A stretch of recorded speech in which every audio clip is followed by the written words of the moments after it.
What's up, guys? Welcome to another episode of Planetary Reviews, and I'm here to review the movie Bumblebee. And man, this is probably one of the biggest surprises of the year for me, because I went into this movie not really expecting much because of the previous Transformers movies with Michael Bay. I liked the first one, and the rest just kind of got worse and worse as time went on. So going into this movie, I was pretty low expectations. But man, my expectations were extremely blown away. I was like, holy crap, this movie was actually really awesome. I liked it a lot. It had a lot of heart and everything. I really enjoyed this film. This was really fun. And I was not expecting to walk out of this movie anywhere near as happy as I am. I was not expecting that. But first off, I'm very happy that my theater got to have a early viewing of this film, and I was very happy to do that. My first time seeing a movie this early, like almost, 2 weeks early? Around there? 2 weeks about? Yeah, that's pretty awesome. I was very happy, so now I can give you guys this review nice and early, so if you want to see it when it comes out, you can make your choice. But let's get down to the review. The story to this movie is that there's a war on Cybertron. As any of you guys who love Transformers know, yeah, you guys know a little bit of the story already.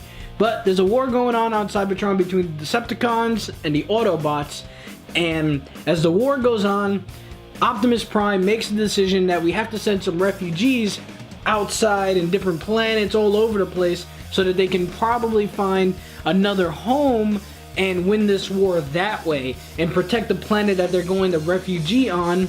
And one of the soldiers that he sends off to go to another planet, and by coincidence ends up being Earth, is Bumblebee. And from then on in, he meets this girl named Charlie Watson. She finds him when he's transformed into a VW Beetle, and she fixes him up, and boom, she discovers that, holy crap, this is a giant robot that could transform. Whoa. And from then on, you have the military getting involved with John Cena's character, and you have this really cool, just fun story. Like, it wasn't anything that's groundbreaking, but it was just a fun and lighthearted, got a little serious when it had to be type of story. And then when the Decepticons show up onto this planet and start trying to go after Bumblebee, shit hits the fan. And all the action scenes in this movie looked awesome. I loved seeing Bumblebee slowly learn his abilities and be able to take down these dudes, and it was freaking cool. The special effects were top notch. The way Bumblebee's detail looked and the way this movie was filmed was very nice. The action scenes were top notch, and you were able to see everything. There was a lot of explosions, but there wasn't as many explosions as I thought there were going to be, because I remember in the previous Transformers it was just boom, boom, boom, boom, boom, boom, boom, boom. This one, I liked the combat in this one because it was a lot more physical. It was almost like the Transformers were doing like martial arts and stuff like that during these fights, and it looked really cool. Like, you are always interested in what's going on screen, and you don't feel like it's just there for no reason. Before all the action goes down, you have an emotional reason to be invested in these characters, because what this movie does a fantastic job on is the character development. Because when he meets the main character, Charlie Watson, she is really cool. Her performance is awesome. I loved it. She really had a great performance when it came to really just making us believe that she cared about Bumblebee. I really have to give her a lot of credit. The actress's name was, just want to give her credit, Haley Steinfeld, and she was really well done. I could not believe how invested I was in her character. Through the trailers, I was just like, I don't know if I'm feeling this, but man, when the movie went down and she started getting to know Bumblebee, having other big action moments, having little character moments, it was phenomenal. I really loved it, and she is the emotional reason why you're so invested in this film, and also Bumblebee.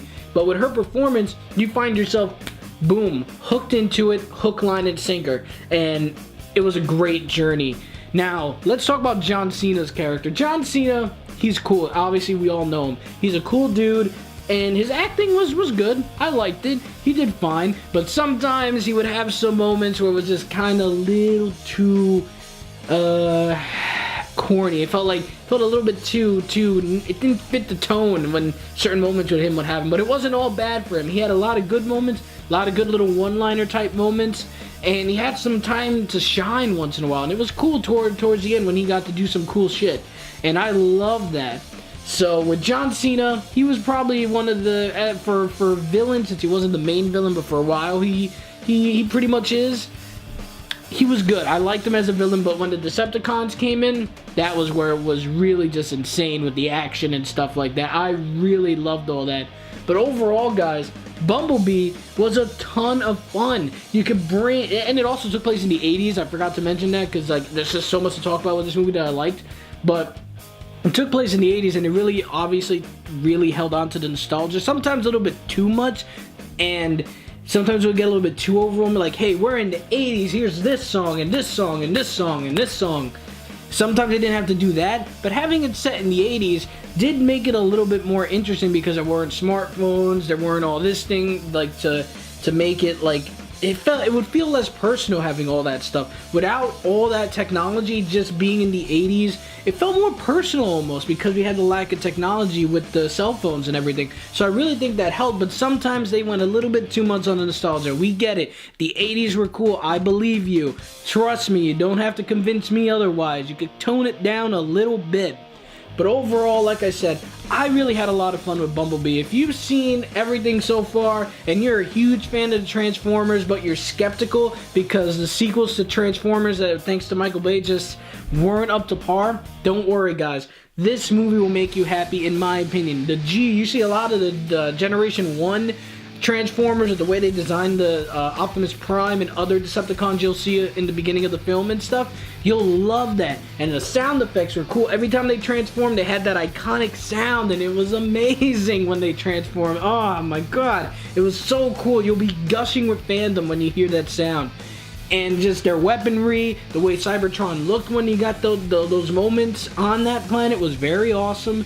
And it just felt like they weren't trying to feed in this like super generic story or anything like that. They focused on what they had to, but then they just said, you know what, we're gonna give this a lighthearted feel, a fun adventure. And there's a lot of emotional moments as well. You're really gonna feel certain really sad moments. You're gonna feel it because she does, like I said, the character Charlie Watson and Haley as an actress was fantastic, and you're gonna feel it, trust me. There's gonna be a lot of moments where I was not expecting to feel so much, but I did.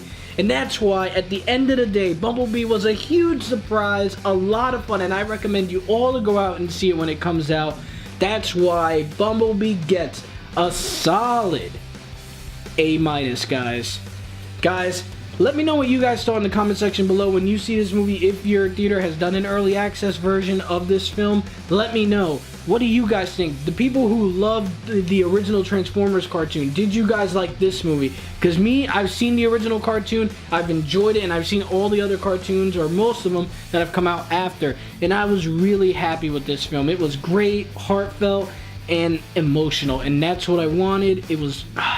It's great to say that we got a really, really good Transformers movie. But like I said, guys, thank you so much for watching, and have a great day, guys.